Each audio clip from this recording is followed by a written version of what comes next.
حیدرآباد میں اس وقت صورتحال خطرناک ہو گئی جب بجلی صارفین سے بقایا جات کی وصولی اور بجلی کے کنڈے لگانے والوں کے خلاف کارروائی کے لیے پہنچنے والی ہیسکو ٹیم کو مشتعل افراد کے اچانک حملے کا سامنا کرنا پڑا، جس میں دو اطراف سے فائرنگ بھی دیکھنے میں آئی۔ ہیسکو ترجمان صادق کبر کا کہنا ہے کہ ہیسکو کی ٹیم رینجرز نفری کے ہمراہ سب ڈویژن ہالی روڈ کے علاقے بدین چالی میں کارروائی کر رہی تھی کہ دوران کارروائی کنڈا مافیا کے ہجوم نے ہیسکو ٹیم پر حملہ کر دیا اور فائرنگ بھی کی، جس کے جواب میں ہیسکو کے سیکورٹی اہلکاروں نے ہوائی فائرنگ کر کے ہجوم کو منتشر کیا۔ اطلاع ملنے پر رینجرز اور پولیس کی بھاری اضافی نفری علاقے میں پہنچ گئی اور علاقے کو اپنے گھیرے میں لے لیا۔ رینجرز و پولیس نفری نے جوابی کارروائی کرتے ہوئے متعدد افراد کو حراست میں لیا۔ ہیسکو ترجمان کے مطابق مذکورہ علاقے میں اس سے قبل بھی ہیسکو ٹیم پر دوران کارروائی حملہ کیا گیا تھا۔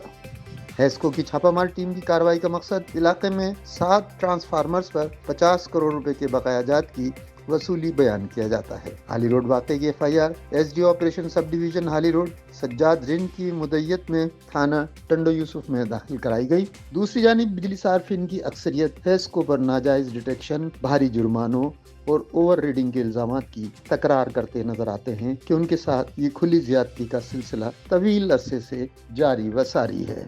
کہیں پہ اگر میٹر ٹیمپرنگ ہوتی ہے، میٹر سے بائی پاس کر کے بجلی چلائی جاتی ہے یا منظور شدہ لوڈ سے زیادہ لوڈ کنیکٹڈ کر کے بجلی استعمال کرتے ہیں تو اس کے اوپر ہم پہلے نوٹس دیتے ہیں، پھر ہماری MNT S&I کی ٹیم آپریشن والوں کے ساتھ وہاں سائٹ پہ جاتی ہے، اس کے تمام